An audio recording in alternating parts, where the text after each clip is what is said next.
94 வயசு அம்மாவுக்கு பார்த்தீங்கன்னாக்க அவங்களுக்கு பிபி இருந்தது, சுகர் இருந்தது, அதுக்கப்புறம் ஹார்ட் கம்ப்ளைண்ட் இருந்தது, கிட்னி ஃபெயிலியர் ஆகி டயாலிசிஸும் பண்ண முடியல, ஹார்ட்லையும் கை வைக்க முடியல அப்படின்ற சூழ்நிலை இருந்தவங்களுக்கு இந்த மருந்து கொடுத்து தான் இன்றைக்கி ரொம்ப அருமையாக இருக்காங்க. இன்றைக்கி கிட்னி ஃபெயிலியர் சரியாச்சு கொஞ்சம் கொஞ்சமாக இன்க்ரீஸ் ஆகி இப்போ ஈஜிஎஃப்ஆர் 18, 19 இருந்துச்சு, இன்றைக்கி 48 வரை இன்க்ரீஸ் ஆகிருக்கு.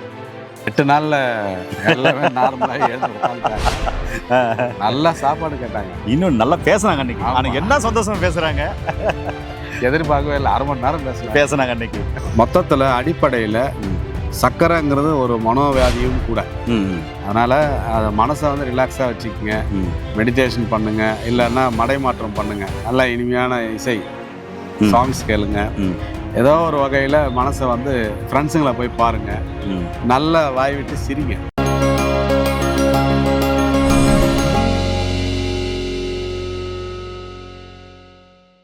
இயற்கையை மருந்து சேனலுடைய மேலும் பல பதிவுகளை தெரிந்து கொள்ள இந்த சேனலை சப்ஸ்கிரைப் செய்யவும், பெல் பட்டனை அழுத்தவும்.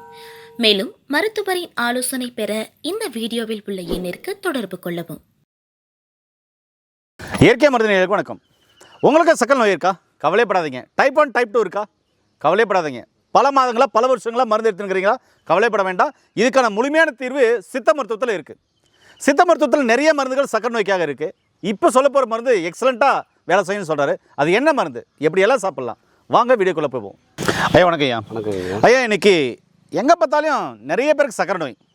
டைப் 1 இருக்குது, டைப் 2 இருக்குன்றாங்க. டைப் 1 இன்சுலின் போடுறாங்க, டைப் 2க்கு மருந்து மாத்திரை எடுக்கிறாங்க, சித்தா ஆயுர்வேதாவில் மருந்துகள் எடுக்கிறாங்க.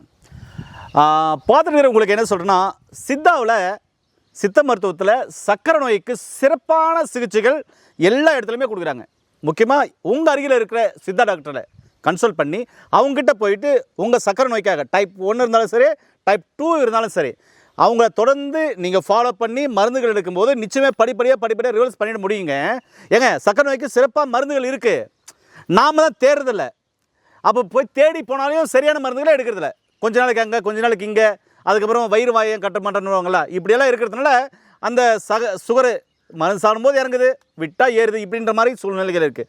அதனால் என்னென்னா, ஒரு டாக்டரை கன்சல்ட் பண்ணுறீங்க அப்படின்னா, சித்தா டாக்டர் கன்சல்ட் பண்ணுறீங்கன்னா அவரை தொடர்ந்து நீங்கள் ஃபாலோ பண்ணுங்கன்னு சொல்ல வரேன். இப்போது டைப் 1 டைப் 2க்கு ஐயா கிட்ட சிறப்பான மருந்து இருக்குதுன்னு சொல்லியிருக்காரு. சித்த மருத்துவத்தில் அது எப்படியெல்லாம் வேலை செய்யுது, வாங்க கேட்கலாம். ஐயா வணக்கம். ஐயா ஐயா நீங்கள் கண்டுபிடிச்சிருக்கிற இந்த சக்கரை நோய்க்கான மருந்து எந்த அளவுக்கு வேலை செய்யுது? ஏன்னா இது வந்து பார்த்திங்கனாக்கா ஒரு 94 வயசு அம்மாவுக்கு கொடுத்துருக்கோம். 94 வயசு அம்மாவுக்கு பார்த்திங்கனாக்க அவங்களுக்கு பிபி இருந்தது, சுகர் இருந்தது, அதுக்கப்புறம் ஹார்ட் கம்ப்ளைண்ட் இருந்தது, கிட்னி ஃபெயிலியர் ஆகி டயாலிசிஸும் பண்ண முடியல, ஹார்ட்லையும் கை வைக்க முடியல அப்படின்ற சூழ்நிலை இருந்தவங்களுக்கு இந்த மருந்து கொடுத்து தான் இன்றைக்கி ரொம்ப அருமையாக இருக்காங்க. இன்றைக்கி கிட்னி ஃபெயிலியர் சரியாச்சு கொஞ்சம் கொஞ்சமாக இன்க்ரீஸ் ஆகி இப்போ ஈஜிஎஃப்ஆர் 18, 19 இருந்துச்சு, இன்றைக்கி 48 வரை இன்க்ரீஸ் ஆகிருக்கு. அதேமாதிரி யூரியா கிரியேட்டின் நல்லா குறைஞ்சிருக்கு, ஹீமோகுளோபின் இன்க்ரீஸ் ஆகிருக்கு, அவங்களுக்கு பிபி நார்மலாகிடுச்சு, சுகரும் பார்த்தீங்கன்னாக்கா நார்மலாகிடுச்சு. இன்றைக்கி நில்லில் வந்து நிறுத்திருக்கோம். ஹார்ட் சம்மந்தமான பிரச்சனைகள் இல்லை. 94 வயசு அம்மாவுக்கே அப்படி ஆகுது அப்படின்னு சொன்னால் நீங்களாம் பாருங்களேன். அதனால் சித்த மருத்துவத்தில் எல்லா நோய்க்கும் சிறப்பான சிகிச்சை இருக்குது. ஒரு டாக்டரை கன்சல்ட் பண்ணுறீங்க, சித்தா டாக்டர் அப்படின்னா அருகில் எங்கே இருக்காங்களோ அவங்கள கன்சல்ட் பண்ணுறீங்கன்னா அவங்கள தொடர்ந்து போய் ஃபாலோ பண்ணுங்கள். அப்போ நிச்சயமாகவே நீங்கள் படிப்படியாக அதிலேருந்து வெளியே வந்து ரிவர்ஸ் பண்ணிட முடியும், அந்த நோய்கள் குணமாகும். இதுக்கான சாத்தியக்கூறுகள் 100% அதிகமாக இருக்குது. அதே சமயத்தில் மருந்துகளும் இருக்குது.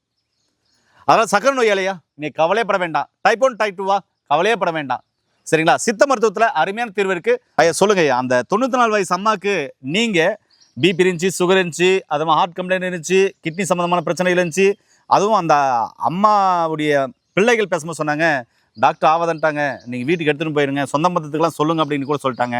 அப்படின்னு சொல்லும்போது அவங்கள ஃபேமிலியோடு உட்கார வச்சு நம்ம வீடியோவை போட்டிருக்கோம். அது ரொம்ப மகிழ்ச்சியான ஒரு தருணம் எனக்கு. அப்படிப்பட்ட ஒரு வீடியோ நம்ம டெலிகாஸ்ட் பண்ணியிருக்கோம். அந்த அனுபவத்தையும் இந்த மருந்துகள் எப்படி இருக்குன்னு சொல்லுங்க ஐயா. முதல்ல நம்ம முன்னமே நிறைய பதிவுகளில் போட்டிருக்கோம். ஆமாம். மருந்துங்கிறத விட அந்த அம்மாவை காப்பாற்றினது பார்த்திங்கன்னா அவங்களுடைய மனோதிடம், அந்த வைராக்கியம், மனசை வந்து தெளிவாக வச்சுருக்காங்க அவங்க. ஏன் அப்படின்னா பிள்ளைங்க, அவங்க பொண்ணுங்க எல்லாம் நல்லா சப்போர்ட் பண்ணுறாங்க அவங்களுக்கு. நீங்களே கண்ணால் பார்த்துருக்கோம். ஆமாம் ஆமாம். அந்த ஒரு தைரியமே அவங்கள காப்பாற்றிருக்குன்னு சொல்லலாம். முதல்ல மனம்தான் அங்கே வேலை செய்யுது. அதுக்கப்புறமா தான் நம்ம கொடுத்த மருந்துகள். அவங்க டிஸ்சார்ஜ் பண்ணிவிட்டு கூட்டிகிட்டு போயிடுங்க, இதுக்கு மேலே எங்களால் முடியாதுன்னு சொல்லிட்டாங்க. ஏன்னா வயசு 94, டயாலிசிஸும் பண்ண முடியாது, நீங்கள் அதை எல்லாருக்கும் சொல்லிவிடுங்கன்னு சொல்லிட்டு வீட்டுக்கு அனுப்பிச்சிட்டாங்க. அவர் பெரிய ஒரு அண்ணன் வந்து என்ன பார்த்தீங்கன்னா ஒரு நாள் 2 நாள் கழித்து தான் வந்தாங்க. அம்மாவுக்கு இந்த மாதிரி ஆயிடுச்சு, காலு கை முகம்லாம் வீங்கிருச்சு, அவங்களுக்கு பலூன் மாதிரி வீங்கிடுச்சு, எதாவது பண்ண முடியுமா வெங்கட்டு அப்படின்னாங்க. ஐயா நம்ம கடவுள் மேலே பாரத்தை போட்டு முயற்சி பண்ணலாம் சொல்லிட்டு நம்ம கொடுத்து விட்டோம். 8 நாளில் எல்லாமே நார்மலாக எழுந்து உட்காந்துட்டாங்க. நல்லா சாப்பாடு கேட்டாங்க, இன்னும் நல்லா பேசுனாங்க அன்னைக்கு. அன்னைக்கு என்ன சந்தோஷமா பேசுகிறாங்க, எதிர்பார்க்கவே இல்லை. 1/2 மணி நேரம் பேசுனாங்க அன்னைக்கு. சரிங்கய்யா, இன்னைக்கு நீங்கள் தயாரிச்சிருக்கிற இந்த சித்த மருந்தில் தயாரிச்சிருக்கிற இந்த மூலிகைகள் சக்கரை நோய்க்கு மிக சிறப்பாக வேலை செய்யுதுன்னு சொன்னீங்களே, இது எப்படி சுகர் பேஷண்ட் எடுக்கலாம்? இது வந்து இது மட்டும் பத்திய முறைப்படி. ஏன் அப்படின்னா அந்த T1 T2 வந்து ரொம்ப க்ரானிக் டிசீஸ், 10 வருஷம் இருக்கும், இல்லை 5 வருஷம் மாத்திரை எடுத்துகிட்டு இருப்பாங்க, இல்லை இன்சுலின் எடுத்துகிட்டு இருப்பாங்க. இப்போ அவங்களுக்கெல்லாம் பார்த்தீங்கன்னா இதுக்கு உண்டான அந்த டிசிப்ளின், பத்தியம்ங்கிற அந்த டிசிப்ளின் அதை ஃபாலோ பண்ணிட்டு எடுத்தாங்கன்னா வெகு விரைவில் அவங்க வந்து அதிகபட்சம் 3 மாதத்துலேருந்து 6 மாதம் மீண்டு வெளியே வந்துடலாம். வந்துட்டு நம்ம சொல்கிற டிசிப்ளினை ஃபாலோ பண்ணாங்கன்னா எந்த மெடிசனும் இல்லாமல் வாழ முடியும். அதுதான் ரொம்ப முக்கியம். டைம் மேனேஜ்மெண்ட்டு, ஃபுட் ஹேபிட்டு, அதான் சரிவிகித உணவுன்னு சொல்லுவீங்களா, ஆமாம், அந்த முறையெல்லாம் ஃபாலோ பண்ணிக்கிட்டு இருக்கும் பட்சத்தில் இந்த மருந்து கூட வந்து அவங்களுக்கு தேவைப்படாது. ஒரு அதிகபட்சம் 3 மாதம் 6 மாதம் அவ்வளோதான். மொத்தத்தில் அடிப்படையில் சக்கரைங்கிறது ஒரு மனோவியாதியும் கூட. அதனால் அதை மனசை வந்து ரிலாக்ஸாக வச்சுக்கோங்க, மெடிடேஷன் பண்ணுங்கள், இல்லைன்னா மடைமாற்றம் பண்ணுங்கள், நல்லா இனிமையான இசை சாங்ஸ் கேளுங்க, ஏதோ ஒரு வகையில் மனசை வந்து ஃப்ரெண்ட்ஸுங்களை போய் பாருங்கள், நல்ல வாய் விட்டு சிரிங்க, அதுவே போதும். அதை ஃபாலோ பண்ணிக்கிட்டு இதையும் எடுங்க. அதுக்கப்புறம் இதையும் வந்து நீங்களே விட்டுருவீங்க, எல்லாம் நார்மல் ஆகிடுச்சின்னு சொல்லிட்டு. இந்த மிராக்கிள் நடந்திருக்கு நிறைய பேருக்கு. அதனால் இதை பயன்படுத்திக்கங்க. இதுக்கு பத்தியம் இருந்தீங்கன்னா வெகு விரைவில் மீண்டு வெளியே வந்துடும். ஐயா, சக்கரை நோயாளிகள் இந்த மருந்தை வந்து எந்த அளவில் எப்படி எடுக்கணும்? இது வந்து கஷாயம் வச்சு குடிக்கணும் ஐயா. 3 டம்ளர் தண்ணி, 300 ml தண்ணி, 100 ml சுண்டை காய்ச்சுங்க. பொடி வந்து 2 டீஸ்பூன் போடுங்க. அதாவது எடை கணக்கில் சொல்லணும்னா 10 கிராம் அளவு.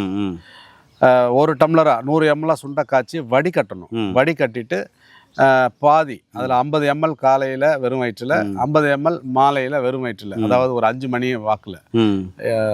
மாலையில் எடுக்கிறது மட்டும் லைட்டாக சூடு பண்ணிவிட்டு எடுங்க. காலையில் நீங்கள் சூடாக குடிப்பீங்க, எடுத்து வைக்கிறதுனால அது ஆறிடும். மாலையில் லைட்டாக வெதுன்னு சூடு பண்ணி எடுத்துக்குங்க. 2 வேளை எடுத்துக்கங்க, எம்டி ஸ்டமக், அது ரொம்ப முக்கியம். வெறும் வயிற்றில் தான் எடுக்கணும். இதை வந்து பார்த்திங்கன்னா சூரணப்பொடி, இது வந்து காலை இரவு 2 வேளை உணவுக்கு முன்னாடி சாப்பிட உட்காடுறோம்ல, ஒரு 5 நிமிஷம் முன்னாடி வெதுன்னு வெந்நீரில் ஒரு 1/4 ஸ்பூன் போட்டு கலக்கி உள்ளுக்கு குடிச்சிடுங்க. ரெகுலராக 2 வேளை எடுத்துக்கோங்க. ஏன் நேயர்களே, உங்களுக்கும் சக்கரை நோய் இருக்கா? கவலைப்படாதீங்க, சித்த மருத்துவத்தில் சிறப்பான சிகிச்சையில் இருக்குது. அருகில் இருக்கிற ஒரு சித்தா டாக்டரை கன்சல்ட் பண்ணி தொடர்ந்து நீங்கள் சிகிச்சைகளை எடுத்துக்கோங்க. இல்லை ஒரு பாரம்பரிய வைத்தியர்களை கன்சல்ட் பண்ணி தொடர்ந்து சிகிச்சையை எடுத்துக்கோங்க. உணவியல் முறை, வாழ்வியல் முறை, சரிவிகித உணவை கண்டிப்பாக ஃபாலோ பண்ணி சரி பண்ணிங்கன்னா இந்த நோய் மட்டும் இல்லைங்க, 4448 வியாதியும் ரிவல்ஸ் பண்ண முடியும்.